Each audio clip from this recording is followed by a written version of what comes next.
What's going on, people? I am B-Dobbins, FTW, and Star Wars Battlefront, as far as I can tell, is presently in the early stages of flopping, alright? It currently is sitting around 40,000 players online, which isn't terrible, but is pretty low for a game marketed this heavily and with as much brand recognition as Star Wars has. To put it in perspective, Battlefront has less players online than Battlefield 4. Now, if your brand new, super fancy, high-tech game that is also riding the coattails of the Star Wars franchise and a new Star Wars movie cannot manage to remain more popular than a 3-year-old game with a busted-ass launch, you did something fucking wrong, okay? And so I want to talk about what it was that went wrong with this game, and why what could have been an iconic masterpiece is now nothing more than a skid stain on the underwear of gaming. Battlefront's first and worst mistake was the same shit that's driven our disappointment with so many other shooters these last few years, and that's way too much skill gap compression. Have you ever known or seen someone on TV that suffers a severe head injury and takes like some mild brain damage? Alright, if you watch House of Cards, remember when Doug got hit in the head with the fucking rock by the chick that he was boning, but it was like his mom, but she's younger than him. It was weird. But anyway, she hit him in the head with a rock, right? And then they can recover fully, but to do that, they have to do like special therapy for a while that involves relearning to do basic ass shit, like putting blocks on top of one another and, you know, writing with a pencil or whatever. That's who it feels like this game was designed for. People recovering from severe head trauma, from brain injuries, okay? I feel like it'd be a great way to relearn games after you'd gotten hit in the head with a fucking rock. But other than that, I'm not sure it is best suited to fully functioning gamers, okay? You know, there's a reason that single-player campaigns throughout history have always had several different difficulties, right? There's a reason that the last level is harder than the first level, because once something becomes too easy, it stops being as fun. So as you get better at the game and progress through it, they gradually raise the difficulty so it doesn't get boring, right? When you are a wee little 7-year-old brat, you have a little miniature basketball hoop with a Nerf basketball, and you can dunk at 7 years old, and wow, your little 7-year-old wee-wee feels huge!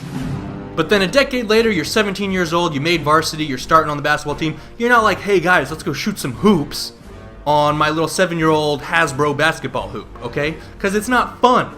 Because you can just walk up to it and put the ball right in there, and it gets real old real fast. You're not even shooting hoops. You don't have to, you know, dribble. It's not really a game at that point. It feels pointless, okay? Star Wars Battlefront is the bitch-ass, stubby 7-year-old basketball hoop.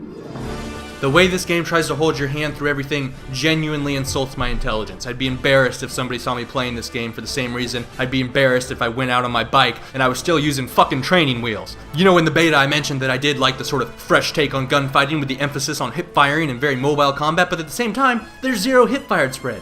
Really? You know, I can snipe a guy across the map from the goddamn hip. And aiming, as far as I can tell, is redundant. It doesn't, like, tighten the spread, and there's zero recoil. When I'm in the spaceship, I hold left trigger, and it follows the bad guy, and auto-locks onto the bad guy, and then I just have to hold right trigger, and it shoots the guy. It's like they've turned the whole multiplayer experience into one of those shitty interactive COD cutscenes where the outcome is predetermined, and you have to really suck cock to fail. I don't have to look for bad guys anymore because the little radar always tells me which direction to walk, right? Always, it says, hey, bad guys in this direction. It gives you a little red little bar on your radar. Hey, go this way, motherfucker. Don't think, walk this way, okay? That whole thinking for yourself thing, they got rid of that shit.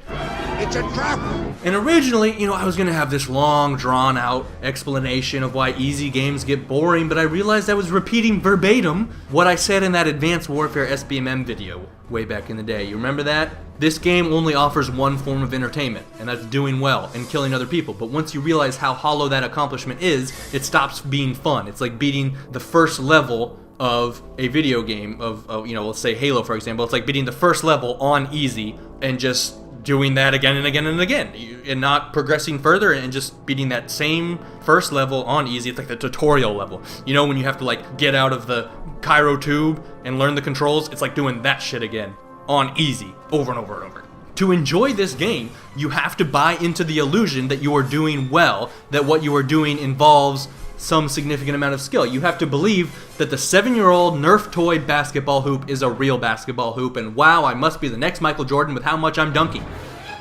But if you can't buy into that illusion, you're not going to enjoy the game nearly as much. But even with the shitty skill gap compression, this game still could have been kind of fun. You know, the same way Alvin and Chipmunks movies are fun on shrooms, if they hadn't fucked it up with the power-up system, okay? And this was actually one of my concerns during the beta. I talked about it a little bit. But I wasn't able to fully appreciate the extent of the damage until recently. Because Battlefront does offer a wide variety of experiences. It's got flying and AT-ATs and all kinds of cool turret emplacements, a wide variety of hero characters, each with their own special abilities and unique playstyles. And the power-ups are pretty fun to use. It's fun calling in orbital strikes. It's fun mowing people down with force lightning. It's fun strafing people with TIE fighters. And yet, I have not once had the urge to play this game since my first marathon session on the first couple days it came out. The problem is that the best parts of this game are stuck behind the most annoying mechanic in the game. When you look at a game like Battlefield, the beauty of that game is you get to choose in every match how you want to play the game. Alright, it has all these different experiences and types of gameplay and replayability and variety that it offers you, and it lets you choose, okay? In every match there are several different games. There's the tank game, the heli game, the slayer game, the support game. Every match is like walking into an arcade at the movie theaters.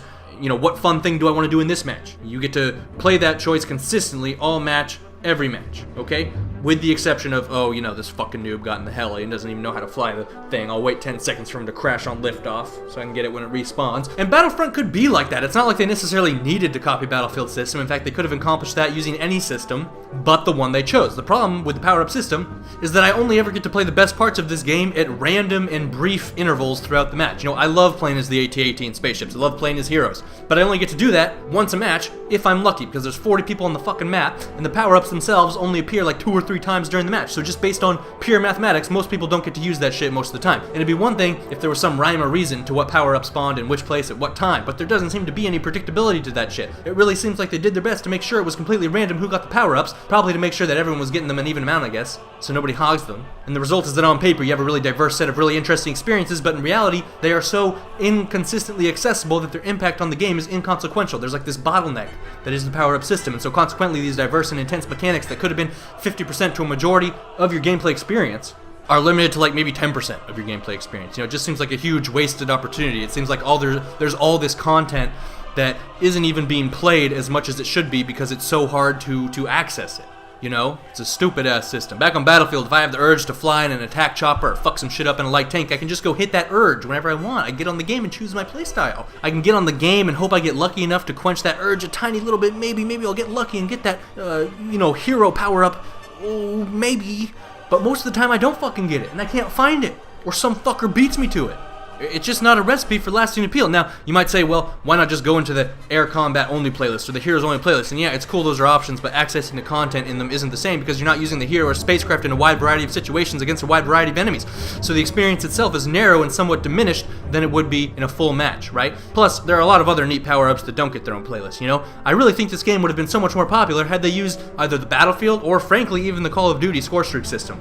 Both of which would have given every player a way to consistently access the best pieces of content in this game. That probably would have meant nerfing some of the power-ups a little bit to keep things balanced, but it would have been awesome. Not only would the individual have more stuff to do more often, but in general, matches would become much more exciting and unique. In a score streak scenario, you could have like 3 heroes on each team duking it out, and maybe some matches hell people bust out their air combat streak rewards, and there's massive air battles at other times. You got a fat amount of turrets and scout droids and shields. It would lend a level of uniqueness to every match. Something new could always happen. Some matches would play out dramatically different from others. Whereas with the present system, most matches just blur together. And again, that's kind of what you had in Battlefield 4, where, matches played out dramatically different from others. Remember the Only in Battlefield 4 Moments ad campaign? It was an effective marketing campaign because it was fucking true and it was fucking fun. And it's a big part of why that game has so much staying power. Even now, it's got more people online across every system than Battlefront and Hardline combined. And the same is true, sometimes, even for Battlefield 3. Battlefield 4 is still my favorite FPS. To this day. In fact, I've probably spent more time on Battlefield 4 this cycle than Black Ops 3 or Battlefront, because after a week of each of those games, I ran out of new things to do. I ran out of new, unique experiences to enjoy. But 3 years later on Battlefield, I'm still finding little nuggets of joy that I overlooked in the past. What it comes down to is the memories and the stories you can tell. I got a million awesome Battlefield stories, like the time I TV missiled a jet, or when I was in the passenger of the heli and we hovered over a boat and I dropped some C4 and we rode off into the sunset with an explosion behind us like badasses. With Star Wars, the only story I could ever tell you is that one time I got that power up and killed a bunch of people with it. Oh, you did that too? That's cool, I guess. The For the Win query of the day, okay, and this is actually comm research for a future commentary, okay? When it comes to partying up with people, alright, what are qualities you seek and what are qualities you avoid in potential teammates? Thanks for watching. Please remember to rate. This is Batman, signing out.